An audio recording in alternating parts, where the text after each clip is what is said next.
আসসালামু আলাইকুম প্রিয় দর্শক, অন্য মঞ্চের আলোচনায় আজ আমাদের সঙ্গে অতিথি হিসেবে আছেন। আপনারা হয়তো ইতিমধ্যে এই খবরটি পেয়েছেন যে বাংলাদেশ থেকে মানে বাংলাদেশের ঢাকার হাই কমিশন এবং অন্যান্য যে জায়গাতে যে সমস্ত ডেপুটি হাই কমিশন আছে সেখানকার কর্মীদের পরিবার পরিজনকে ভারতে চলে আসার নির্দেশ দেওয়া হয়েছে। গতকাল অর্থাৎ 20শে জানুয়ারি 2026 তারিখে রাত প্রায় 11টা নাগাদ ভারত সরকার বাংলাদেশে নিযুক্ত তাদের কূটনীতিক ও দূতাবাসের কর্মীদের পরিবার এবং নির্ভরশীলদের 72 ঘন্টার মধ্যে সাময়িকভাবে ভারতে ফিরে আসার নির্দেশ দিয়েছে। একটু আগে জানতে পারলাম ভারত ইতিমধ্যেই বিশেষ বিমান পাঠিয়ে এই যে ইভাকুয়েশন অর্থাৎ তাদেরকে নিয়ে চলে আসা সেই ব্যবস্থাটাও করেছে।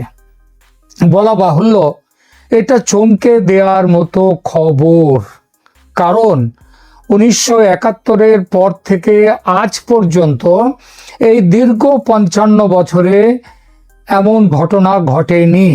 নানা সময়ে কিন্তু ঘটনা যে সব সময় ভারত বাংলাদেশের বন্ধুত্বের পক্ষে ছিল তা নয়।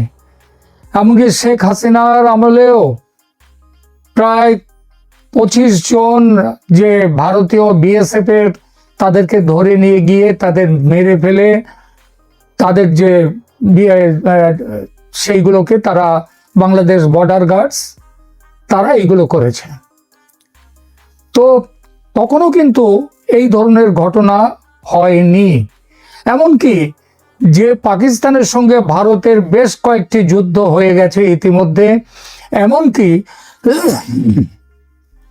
অপারেশন সিন্দুর চলাকালীন ভারত কিন্তু নো ফ্যামিলি স্ট্যাটাস বা পরিবারের কেউ পাকিস্তানের দূতাবাসে থাকতে পারবে না এমন নির্দেশ কিন্তু জারি করেনি। এমনকি আজ এই মুহূর্তে বাংলাদেশের ক্ষেত্রে যেমন পরিবারের কেউ থাকতে পারবে না সঙ্গে এই নির্দেশ জারি করলো ভারত সরকার, তখনও কিন্তু কর্মীদের স্ত্রীরা পাকিস্তানে ছিলেন, পাকিস্তানে আছেন, সেখানে নো চিলড্রেন স্ট্যাটাস বা বাংলাদেশের ক্ষেত্রে আদেশটি আরও করা হলো। পাকিস্তানে আছে নো চিলড্রেন স্ট্যাটাস, অর্থাৎ সেখানে স্ত্রী স্বামীর সাথে থাকতে পারবে, কিন্তু বাংলাদেশের ক্ষেত্রে আদেশটা আরও করা হলো নো ফ্যামিলি স্ট্যাটাস, ফ্যামিলির কেউ থাকতে পারবে না। হঠাৎ কি এমন হলো যার জন্য এই নির্দেশ? বাংলাদেশ এবং ভারতের সর্বত্র এই এক আলোচনা, হয়তো বাংলাদেশে আলোচনাটা বেশি আর ভারতের পশ্চিমবঙ্গেও এই বিষয়টা নিয়ে আলোচনা চলছে। কেন এমন ব্যবস্থা নিল ভারত? বাংলাদেশ থেকে আজ সকালে কয়েকটি ফোন এলো উদ্বিগ্ন জিজ্ঞাসা সবার, ভারত কি আক্রমণ করবে বাংলাদেশ? তাই কি আগে থেকে এই সতর্কতা? এমন খবরও পেয়েছি ভারত তাদের দূতাবাসের কর্মী সংখ্যাও ব্যাপকভাবে সংকুচিত করতে চলেছে কয়েকদিনের মধ্যে, তার নির্দেশও শিগগির চলে যাবে। আবার প্রশ্ন, কেন এমনটা করছে ভারত? এই প্রশ্নের উত্তর খুঁজতে যাওয়ার আগে একটু পেছন পানে তাকানো যাক। অতীতেও বিশেষ কিছু জরুরি বা অস্থিতিশীল পরিস্থিতিতে ভারত সরকার বিভিন্ন দেশ থেকে তাদের দূতাবাসের কর্মীদের পরিবার এবং নির্ভরশীলদের সরিয়ে নিয়ে এসেছে। তবে বাংলাদেশের ক্ষেত্রে এই ধরনের পদক্ষেপ সাম্প্রতিক ইতিহাসে অত্যন্ত বিরল, যা এই ঘটনাকে বিশেষ তাৎপর্যপূর্ণ করে তুলেছে। বাংলাদেশের প্রেক্ষাপট দিয়ে শুরু করি। 1971 সাল স্বাধীনতা যুদ্ধের সময়, অর্থাৎ 1971 সালে তৎকালীন পূর্ব পাকিস্তানে অবস্থার অবনতি হলে ভারতীয় কূটনীতিক এবং তাদের পরিবার এক চরম সংকটে পড়েছিলেন। তখন ঢাকা ও কলকাতার মধ্যে কূটনীতিক ও তাদের পরিবারদের বিনিময় করা হয়েছিল আন্তর্জাতিক মধ্যস্থতায়। স্বাধীনতার পর থেকে 2026 সালের এই নির্দেশটি সম্ভবত সবচেয়ে বড় আকারের সরিয়ে নেওয়ার ঘটনা। দ্বিতীয়, একটু পাকিস্তানের প্রসঙ্গে যাই। বাংলাদেশ এলে পাকিস্তানও আসছে, কারণ বাংলাদেশ যেমন আমাদের প্রতিবেশী, পাকিস্তানও তাই। 2001 সালের সংসদ ভবন হামলার পর, সংসদে যে জঙ্গি হামলা হয়, তারপর ভারত পাকিস্তান সম্পর্ক তলানিতে চলে যায়। তখন ভারত পাকিস্তান থেকে তার হাই কমিশনারকে প্রত্যাহার করে এবং দূতাবাসে কর্মীদের পরিবারদের দেশে ফিরিয়ে আনে। এরপর 2016 সাল উরি হামলা, নাশকতাবাদী হামলা, তারপর দুই দেশের উত্তেজনা বাড়লে ভারত পাকিস্তানের ভারতীয় হাই কমিশনকে নন ফ্যামিলি পোস্টিং হিসেবে ঘোষণা করে, অর্থাৎ ফ্যামিলি থাকতে পারবে না পাকিস্তানে। এইটা 2016 সাল থেকে রয়েছে।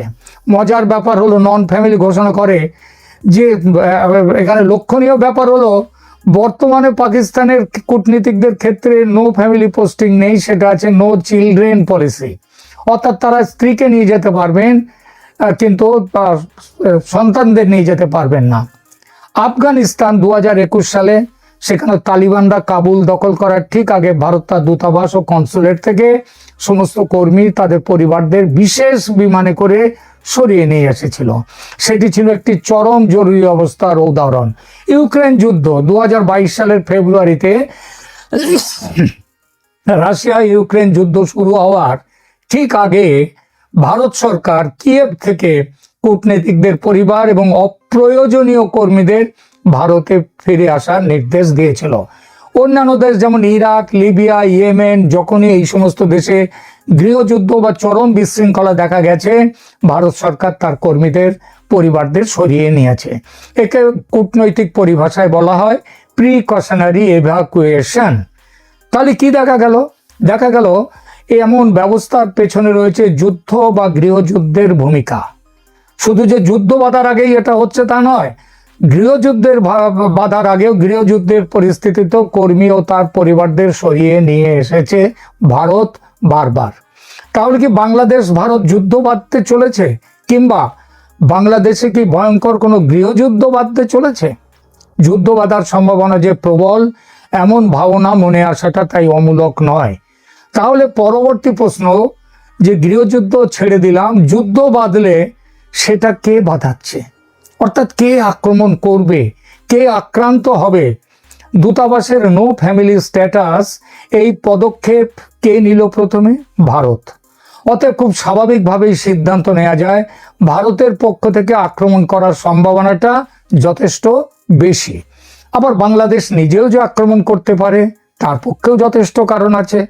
আমরা প্রথমে দেখি ভারত কেন আক্রমণ করতে পারে। এই নির্দেশের মূল কারণগুলো আগেই বলেছি, প্রিকশনারি মেজার, সতর্কতামূলক পদক্ষেপ। এর পেছনে আরো কিছু, ভারতের এই ব্যবস্থার পেছনে আরো কিছু উল্লেখযোগ্য কারণ আছে। যেমন নিরাপত্তা নিয়ে উদ্বেগ। বাংলাদেশে বর্তমানে রাজনৈতিক পরিস্থিতি এবং ক্রমবর্ধমান অস্থিরতার কারণে কর্মীর পরিবারের নিরাপত্তা নিয়ে ভারত সরকার উদ্বিগ্ন।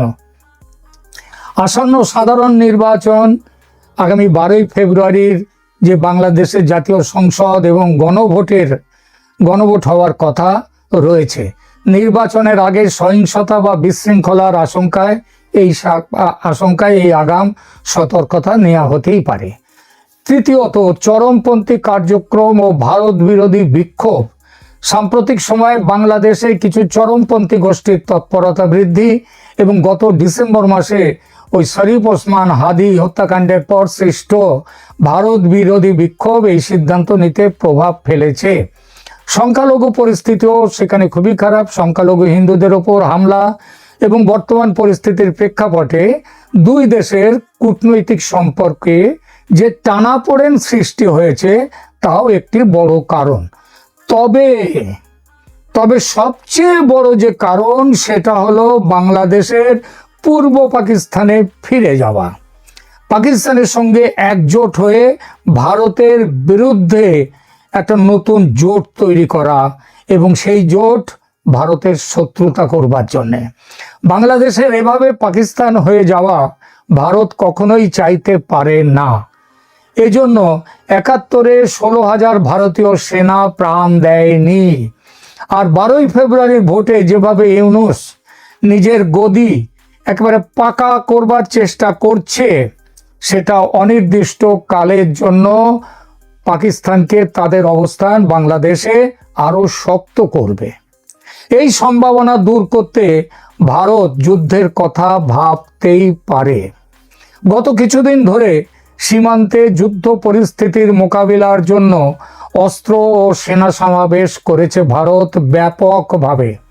মনে রাখতে হবে, ভারতের কাছে গোয়েন্দা সূত্র থেকে পাকা খবর 26শে জানুয়ারি রিপাবলিক ডেতে পাকিস্তানের আইএসআই এর বাংলাদেশি স্লিপার সেল, যার নাম ঢাকা সেল, সেই ঢাকা সেল বড় কোনো নাশকতা করতে পারে ভারতের রিপাবলিক ডেতে 26শে জানুয়ারি। আর দেশের মাটিতে নাশকতা করলে তার উত্তর সেই দেশ যে আক্রমণ করা, এটা এখন ভারতের নীতি। সেই নীতিতে ভারত যুদ্ধের কথা ভাবতেই পারে, যে কোনো মুহূর্তে ভারত ঝাঁপিয়ে পড়তে পারে, এটা ভাবার যথেষ্ট যুক্তিসঙ্গত কারণ আছে। পাকিস্তান সীমান্তের উত্তেজনাটা সম্পর্কে বলতেই হয়। এখানে পাকিস্তান আর বাংলাদেশ কিভাবে একজোট হয়ে এগিয়ে আসছে। গত ডিসেম্বর এবং এই জানুয়ারি মাসে জম্মু কাশ্মীর ও পাঞ্জাব সীমান্তে একাধিক ড্রোন অনুপ্রবেশ হয়েছে, অস্ত্র উদ্ধারের ঘটনা ঘটেছে। এছাড়া মার্কিন একটি থিঙ্ক ট্যাঙ্ক CFR তারা বলেছে যে 2026 সালে ভারত ও পাকিস্তানের মধ্যে আবার যুদ্ধ বাঁধার সম্ভাবনা রয়েছে। এবং ভারতের গোয়েন্দা সূত্রের খবর, পাকিস্তান পশ্চিম সীমান্তে লড়াই করবে ভারতের, আর বাংলাদেশ থেকে পূর্ব সীমান্তে লড়াই চলবে। বাংলাদেশের সঙ্গে সম্পর্কের টানাপোড়েন এখন অত্যন্ত শীতল পর্যায়ের মধ্য দিয়ে যাচ্ছে। সুতরাং পাকিস্তানের সাথে ষড়যন্ত্র করে পূর্ব সীমান্তে ভারতের সাথে লড়াই করাটা কিন্তু কোনো অবিশ্বাস্য ঘটনা বলে মনে নাও হতে পারে। এবার বলি, যুদ্ধের কথা ভাবতে পারে বাংলাদেশও কেন? প্রথমত, যুদ্ধ বাদিয়ে দিতে পারলে নির্বাচন করার দরকার হবে না। সেটা হলে ইউনূস সরকার থাকতে পারবেন ক্ষমতায় অনির্দিষ্টকালের জন্য। সুতরাং হয়ে যাক যুদ্ধ। প্রশ্ন উঠতে পারে, ভারতের সঙ্গে যুদ্ধের বাসনা কি বাংলাদেশের জন্য আত্মহত্যা নয়? ইউনূসকে সাহস দিয়েছে পাকিস্তান। খবর পেয়েছি পাকিস্তান সেই 71-এর মতো স্ট্র্যাটেজি নিয়েছে। পশ্চিম সীমান্তে তারা করবে যুদ্ধ, পূর্ব সীমান্তে যুদ্ধের দায়িত্ব বাংলাদেশের ওপর। আর তাদের সাহায্যে কে থাকবে? পেছন থেকে চীন নাকি সমস্ত রকমের সাহায্য, পরোক্ষ সাহায্য, সেগুলো প্রতিশ্রুতি দিয়েছে। আর গত কিছু মাস ধরে পাকিস্তান থেকে তো জাহাজে করে চট্টগ্রাম বন্দর হয়ে প্রচুর অস্ত্র বাংলাদেশে এসছে। বাংলাদেশিরা বলছে তাদের কাছে নাকি পারমাণবিক বোমাও এসছে। তো পারমাণবিক বোমা তো ওই বাংলা পেটো ছোড়ার মতো ছুরি দিয়ে মারা যায় না, তার একটা পদ্ধতি আছে। সুতরাং সে কথাটা আমরা মানছি না, তবে যুদ্ধ করার মতো অস্ত্রশস্ত্র তারা নিয়ে এসছে। দ্বিতীয়ত, বাংলাদেশ নিজেই কেন যুদ্ধের পথে এগোতে পারে? কারণ বিনাশকালে বিপরীত বুদ্ধি, কিংবা নিয়তিকে কেউ পাল্টাতে পারে না। আর তার জন্যেই মোহাম্মদ ইউনূসের ভারতের সঙ্গে পাঞ্জা লড়ার এই চেষ্টা। তিনি ভেবেছেন যুদ্ধে তিনি জিততেই পারেন পাকিস্তানের সাহায্যে, চীন ও তুর্কির সাহায্যে। আসলে পতঙ্গ জানে মৃত্যু অনিবার্য, তবু আগুনের দিকে ছুটে যায়, তেমনই ব্যাপার। এবার দুটো কথা, যুদ্ধ কে বাঁধালো তার সঙ্গে গুরুত্বপূর্ণ প্রশ্ন, যুদ্ধ কি সর্বাত্মক হবে নাকি সার্জিক্যাল স্ট্রাইক হবে? সার্জিক্যাল স্ট্রাইক হলে হাই কমিশন, ডেপুটি হাই কমিশনে নো ফ্যামিলি স্ট্যাটাস ঘোষণা করত না ভারত। পাকিস্তানে করেছিল উরি হামলার পরে, উরি হামলার আগে নয়। সুতরাং যাকে বলে পূর্ণ মাত্রায় যুদ্ধ, সেটাই হবে যদি যুদ্ধ হয়। আর এর পেছনে অন্য একটা বড় কারণ আছে, যার কথা আমি আমার পূর্ববর্তী বহু ভিডিওতে একাধিকবার বলেছি। সেটা হলো বাংলাদেশের মানচিত্র পাল্টে দেয়া, রংপুর ও চট্টগ্রামকে বাংলাদেশ থেকে বিচ্ছিন্ন করে স্ট্র্যাটেজিক্যাল কারণে ভারতের মানচিত্রে জুড়ে নেয়া। রংপুর জুড়ে দিলে ভারতের chicken neck problem solved. Chittagong জুড়ে দিলে ভারতের 6 রাজ্যের একেবারে সোজাসুজি সমুদ্রে যাওয়াটা ঠিক হয়ে যাবে, সমুদ্রে যাওয়ার পথ মিলবে। বাংলাদেশ তখন স্থল বেষ্টিত একটি দেশ হবে। সীমাবদ্ধ থাকবে কোথায়? রংপুর আর চট্টগ্রাম গেলে ঢাকা ও তার আশপাশের কিছু ওই যে অঞ্চলটা, তার মধ্যে। এবং শুনেছি এমন কথাও যে ইউনূস নাকি সেইটাই চাইছেন, এটা হলে ইউনূসের কি সুবিধা হবে? সুবিধা হবে বাংলাদেশের, যেটুকু বাংলাদেশ তখন থাকবে, সেই বাংলাদেশের মানুষের মনে তীব্র ভারত বিরোধিতাটা পুরোপুরি গেঁথে দেয়া যাবে। আর দ্বিতীয়ত, ভারত বিরোধিতা পুরোপুরি এসে গেলে ইউনূসের নিজের আসন সেটা পুরোপুরি বড় থাকবে, ভালো থাকবে। সুতরাং বাংলাদেশ উচ্ছন্নে যায় যাক, ঢাকা আর তার আশপাশের কিছু জায়গা নিয়ে যে বাংলাদেশ থাকবে, তখন সেই দেশে ইউনূস রাজার মতো থাকবেন। যাই হোক, পরিস্থিতি যে স্বাভাবিক নয় সেটা স্পষ্ট। দেখা যাক শেষ পর্যন্ত কি হয়। কিন্তু একটা জিনিস সারা পৃথিবী জুড়ে কিন্তু এই ঘটনাটি আঁচ ফেলেছে যে কি হতে চলেছে বাংলাদেশে। এখনকার মতো এখানেই রাখছি।